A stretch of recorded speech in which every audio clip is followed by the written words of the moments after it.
నమస్కారం. మన సనాతన ధర్మంలోనే లా ఆఫ్ అట్రాక్షన్ ఉందని, అది మనిషి జీవితం పైన చాలా ప్రభావం చూపిస్తుందని చెబుతూ ఉంటారు. ఎనర్జీస్ గురించి మనం వింటూ ఉంటాం. అంటే శక్తులు.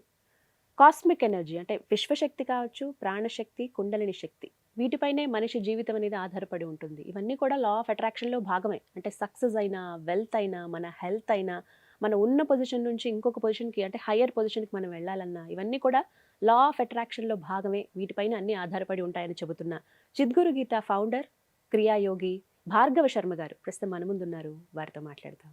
గురుగారు నమస్కారం అండి. అమ్మ నమస్తే. ఎలా ఉన్నారు? బాగున్నామ్మా. చాలా సంతోషం మిమ్మల్ని కలవటం. లా ఆఫ్ అట్రాక్షన్. నేను ఇంతకు ముందు ఈ సబ్జెక్ట్ గురించి విన్నానండి. కానీ పూర్తిగా తెలుసుకోలేకపోయాను. దేనికైనా టైం రావాలని అంటారు కదా! అవును. మీ ద్వారా తెలుసుకోవాలని రాసుందేమో మేబీ. అమ్మ. కానీ మీ గురించి విన్నప్పుడు నేను అంటే రిసర్చ్ చేశాము ఎలా ఏంటి అన్నప్పుడు ముందుగా ఇంటర్వ్యూకి యాక్సెప్ట్ చేసినందుకు థ్యాంక్ యూ సో మచ్. అమ్మ.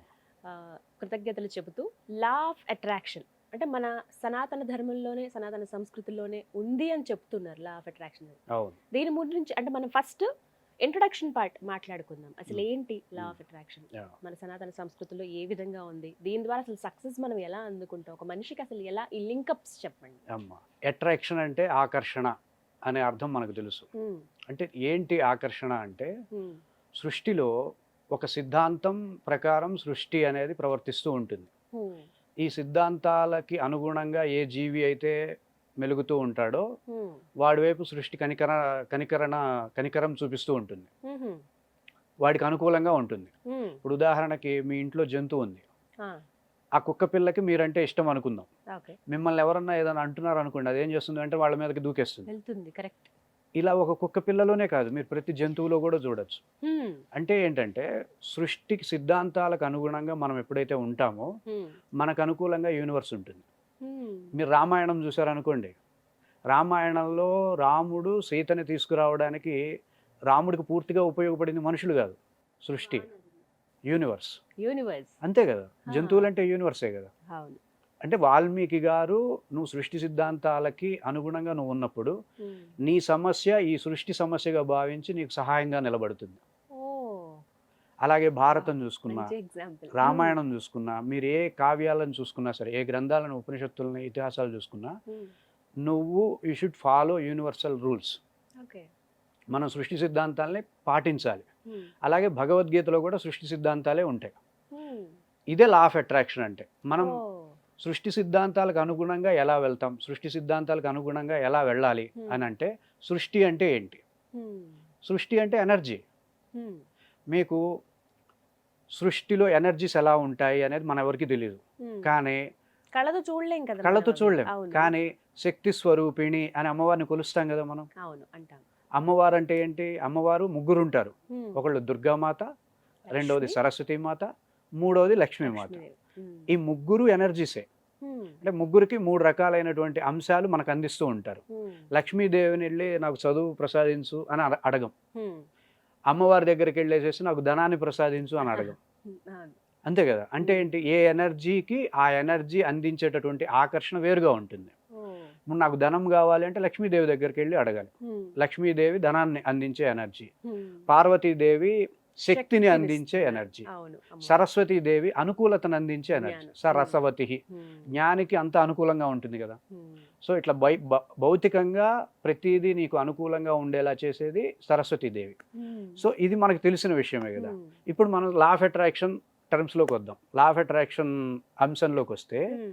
మనకి 3 రకాల ఎనర్జీలుంటాయి. మనిషికి. లేదు. ఆ! అసలు యూనివర్స్ ఎలా మొత్తంగా. తయారవుతుందంటే సృష్టిలో. ఈ హ్మ్. సృష్టిలో 3 ఎనర్జీస్ ఉంటాయి. హుహు. ఈ 3 ఎనర్జీస్ ఒక ఎనర్జీ నుండే డెవలప్ అవుతాయి. హ్మ్. దాన్ని సోర్స్ ఎనర్జీ అంటాం. ఓహ్! అంటే ఏంటి? సృష్టి కూడా ఏర్పడక ముందు ఏముంది అంటే చైతన్యం ఉంది అని చెప్పి మనకు చెప్తారు. హ్మ్. అదే పాశ్చాత్యులు ఏమీ లేదంటారు. నథింగ్ అంటారు. హ్మ్. కానీ అట్లా కాదు. కోటి సూర్య సమప్రభ. కోటి హ్మ్. సూర్యులతో సమానమైనటువంటి ఒక జ్యోతి చైతన్య రూపంలో ఉన్నది. హ్మ్. దాని యొక్క రిఫ్లెక్షన్‌గా ఎనర్జీ అనేది రిఫ్లెక్షన్‌గా ఏర్పడింది. ఓకే. రిఫ్లెక్షన్‌గా ఏర్పడింది అంటే పుట్టడం గాదు. హ్మ్. అందుకే మన దేవతామూర్తుల్ని ఎవరు పుట్టింది అని చెప్పరు. అయోనిజ అంటారు. ఆ! అయోనిజ ఉద్భవించారు, ఆవిర్భవించారు అని అంటారు, చెప్తారు. స్వయంభూ అంటారు. ఉమ్, అంటే స్వతసిద్ధంగా ఏర్పడింది అని అంటారు తప్ప ఉమ్. పుట్టడం అనే మాట పుట్టారని అనరు. కరెక్ట్ అండి. ఎనర్జీకి పుట్టడం ఉండదు, ఆ, ఇది రిఫ్లెక్షన్ ప్రాసెస్ అంటారు. ఓకే. మనం డిస్కషన్లో మీకు ఆ రిఫ్లెక్షన్ ఏంటి అనేది మీకు అర్థమవుతుంది. తెలుస్తుంది, right. దాని మీద శంకరాచార్యులు వారు ఎన్నో అంశాలను మనకు అందించారు. ఉమ్, సో ఈ రిఫ్లెక్షన్ ప్రాసెస్లో ఒక ఎనర్జీ ఏర్పడితే ఉమ్, దాన్ని సోర్స్ ఎనర్జీ అంటాం. ఉహుం. ఇంకా మీకు అర్థం కావాలంటే సహస్రారం అనే పదం విన్నారా? విన్నాను. సహస్రారాన్ని సోర్స్ ఎనర్జీ అంటాం. ఓ. ఈ సహస్రార ఎనర్జీ అనేది మన శరీరంలో అంతర్గతమై ఉండదు, ఉమ్, బహిర్గతమై ఉంటుంది. అందుకే మీరు బొమ్మలు చూసినట్లయితే ఏదన్నా క్రియాయోగకి సంబంధించిన చిత్రాలు చూస్తే తల పైన ఉంటున్నట్టుగా బొమ్మ ఉంటుంది సహస్రారం అనేది. ఉమ్, మిగతా ఆజ్ఞ, విశుద్ధి, అనాహత, మణిపుర ఇంటర్నల్గా ఉంటాయి. ఉమ్, ఈ సహస్రార ఎనర్జీ సోర్స్ ఎనర్జీ. ఉమ్, ఈ సహస్రారం నుండి 3 ఎనర్జీస్ జనరేట్ అవుతాయి. ఉమ్, ఎలా అయితే సరస్వతీదేవి, లక్ష్మీదేవి, పార్వతీదేవి ఎనర్జీస్ ఎలా జనరేట్ అయ్యాయో ఉమ్, అలాగే దాన్ని కాస్మిక్ ఎనర్జీ, ఉమ్. ప్రాణ ఎనర్జీ, ఓ. మూడవది కుండలిని ఎనర్జీ.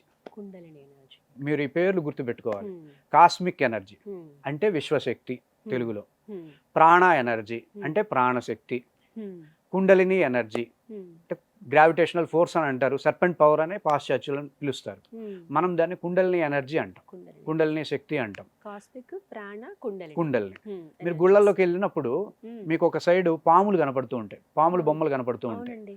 ఆ పాములు కావు, అవి కుండలిని శక్తి. ఆ, మన యొక్క కుండలిని శక్తి ప్రకారమే మన ఆలోచన విధానం కానీ మనం చేసే పని విధానం కానీ ఇవన్నీ ఉంటాయి. ఉమ్, సో ఈ కుండలిని శక్తి ద్వారానే మనిషి యొక్క జీవితం నిర్ధారింపబడుతుంది అని చెప్పి ఉమ్, మనకి శాస్త్రం చెప్తుంది. ఉమ్. సో అందుకే వాటిని మనం దేవతా మందిరాలలో వాటిని ఆరాధించేది. ఉమ్, అర్థమవుతుందండి. ఉమ్. సో ఇట్లా వాటికి ఒక కారణం ఉమ్, ఉందన్నమాట. అవును. ఉమ్, ఇట్లా కుండలిని ఎనర్జీని, ప్రాణ ఎనర్జీని, విశ్వశక్తిని మూడింటిని ఉమ్. సమన్వయం చేసుకోగలిగితే ఉమ్. లా ఆఫ్ అట్రాక్షన్ సక్సెస్ఫుల్గా చేయగలుగుతాం. అంటే ఒక మనిషికి లా ఆఫ్ అట్రాక్షన్ వల్ల ఉపయోగం ఏమిటి? ఏమి సాధించగలడు? ఇప్పుడు కూర్చున్న చోటే మనిషికి కొన్ని కోరికలు పుడుతూ ఉంటాయి. ఉమ్, మనిషి అన్న ప్రతి ఒక్కడికి కోరికలు పుడుతూ ఉంటాయి. ఖచ్చితంగా ఉంటాయి గురుజీ. మరి ఆ కోరికలు ఆకర్షణతోనే కదా సిద్ధించుకోగలిగేది. ఉమ్, ఇప్పుడు నువ్వు కోరిక తీర్చుకోలేదు అనుకుంటే ఉమ్, ఆ కోరిక బంధరూపమై బాధిస్తూ ఉంటుంది.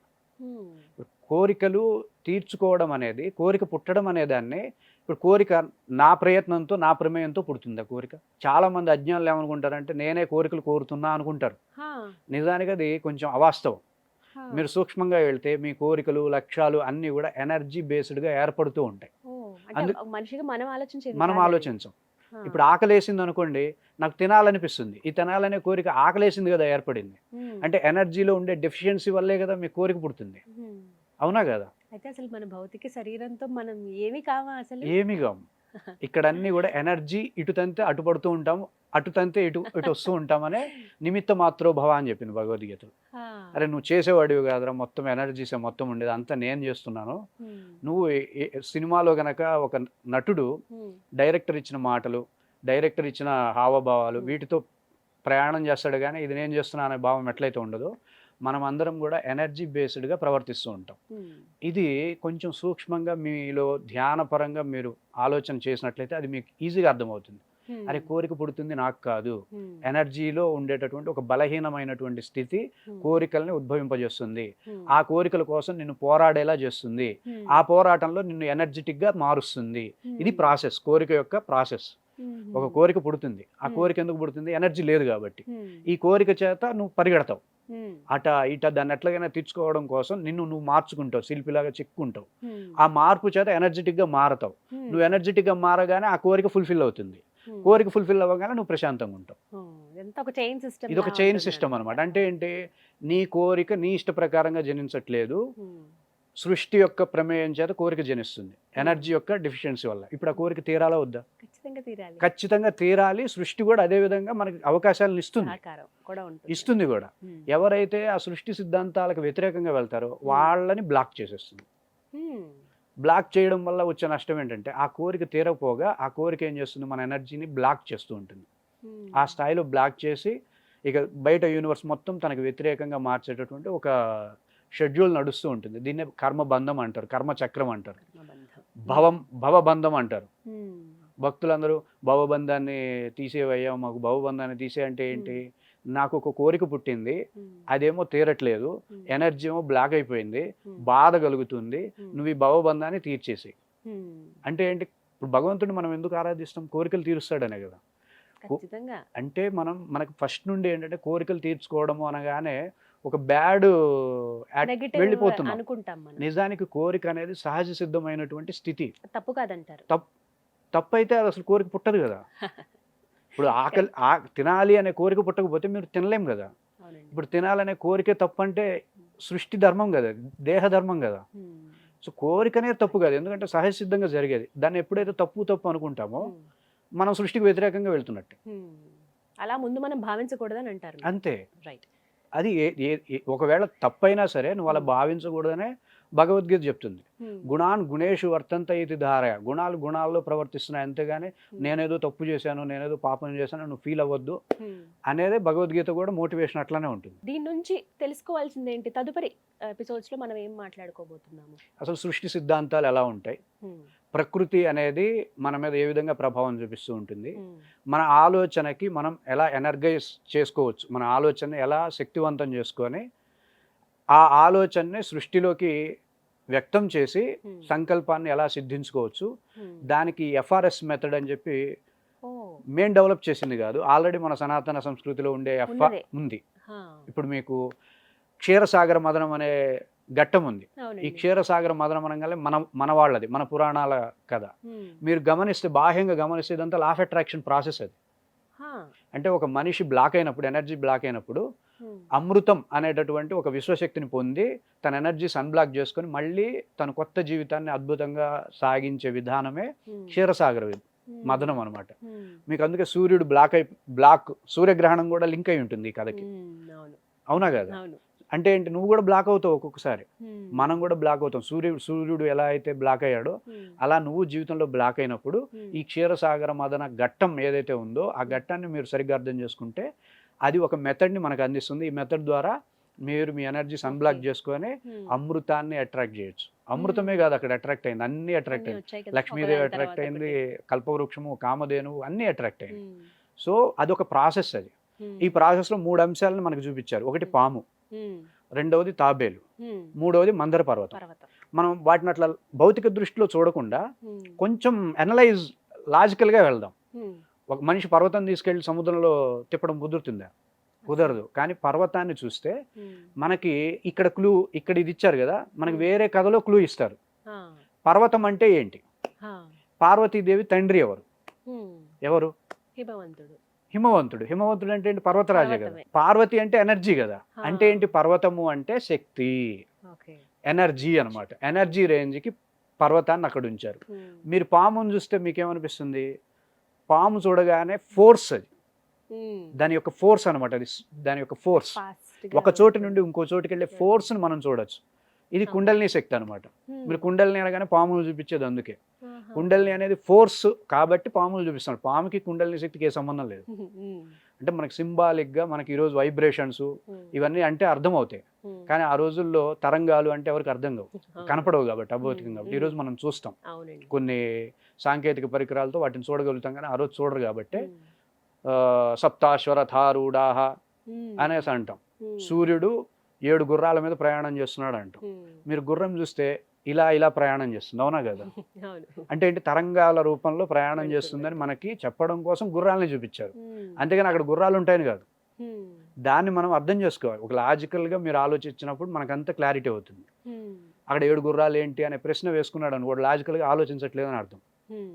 ఆ రోజుల్లో తరంగాలంటే తరంగ రూపాల్లో కాంతి కిరణాలు ప్రసరిస్తాయంటే ఎవరికి అర్థమవుతుంది? హ్మ్. అర్థం కాదు కరెక్ట్. కాబట్టి గుర్రం ఇలా అని ఈ చెప్పారు. విధంగా చెప్పారు. రైట్. అలాగే పాము అంటే కుండలిని శక్తికి సంబంధించింది. హ్మ్. అలాగే మీరు తాబేలుని చూస్తే మీకేమనిపిస్తుంది? హ్మ్. నెమ్మదిగా ఉంటుంది. వరాహమూర్తి తాబేలనగానే. ఆదికూర్మ అవతారం కూర్మ కదా! అవతారం. అంటే స్పీడ్, స్పీడా? వేగం. ఆ! తాబేలుని చూడంగానే వేగం. ఆ! సో, మీ ఆలోచనకి ఆ! ఈ ఫోర్స్, హ్మ్. ఈ ఎనర్జీ, ఆ స్పీడు హ్మ్. ఈ 3 కనుక మీ ఆలోచనకి ఉంటే హ్మ్. మీ ఆలోచన భౌతిక రూపంలో మారుతుంది.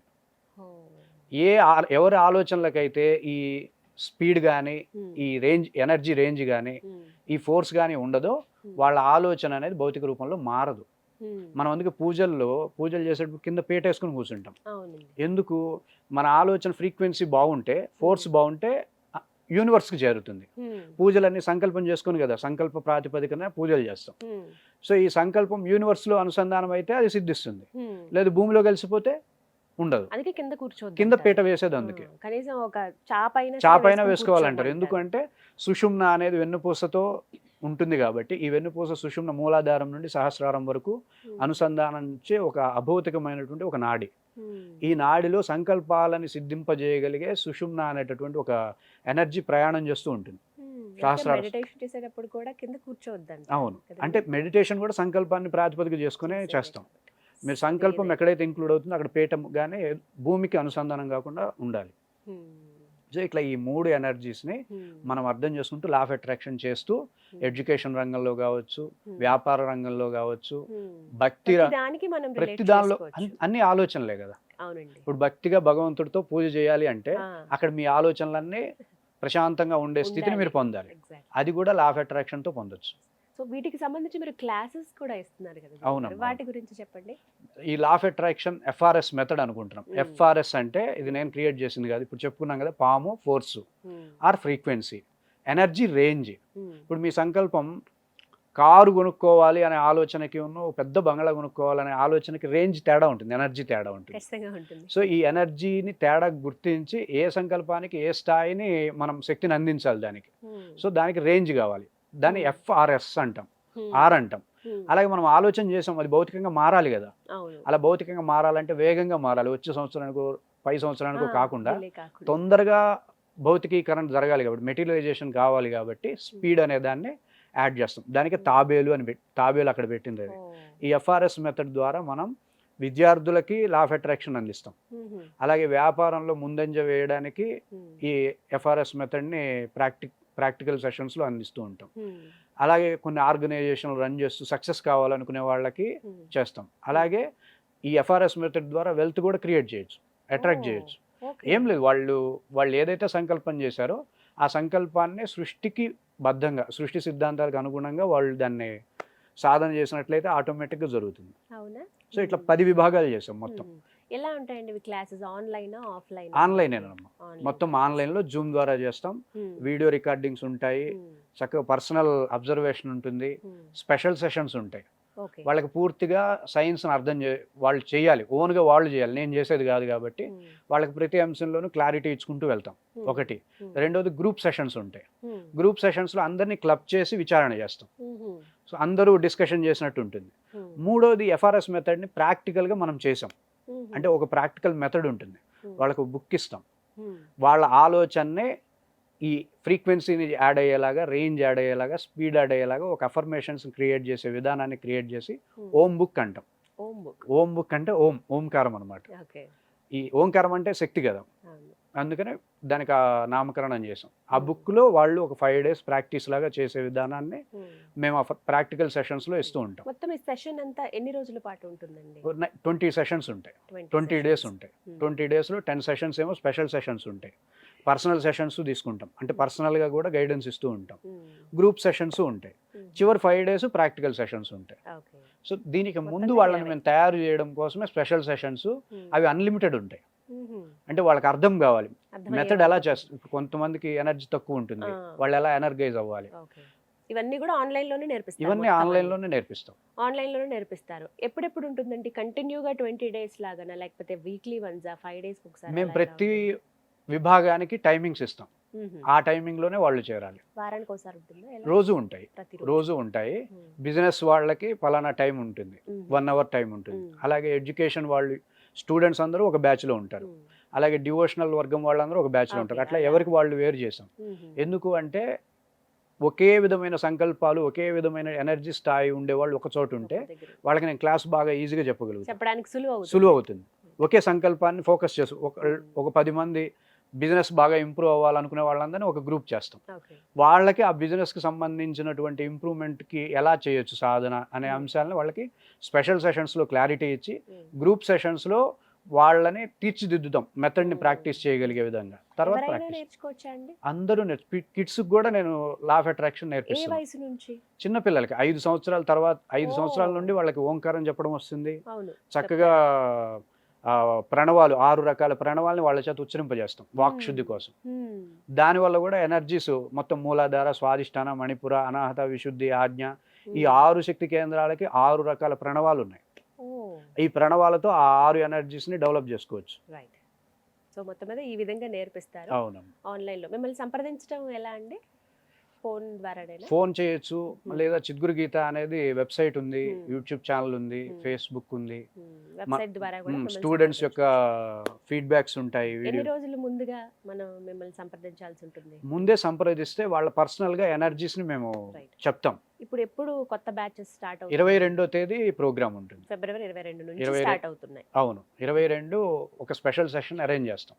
ఆ స్పెషల్ సెషన్స్లో వాళ్ళ యొక్క ఎనర్జీస్ని వాళ్ళకి వివరించి చెప్పి ఆ తర్వాత వాళ్ళు ఏ గ్రూప్లో చేరాలి అది కూడా మేమే నిర్ణయిస్తాం.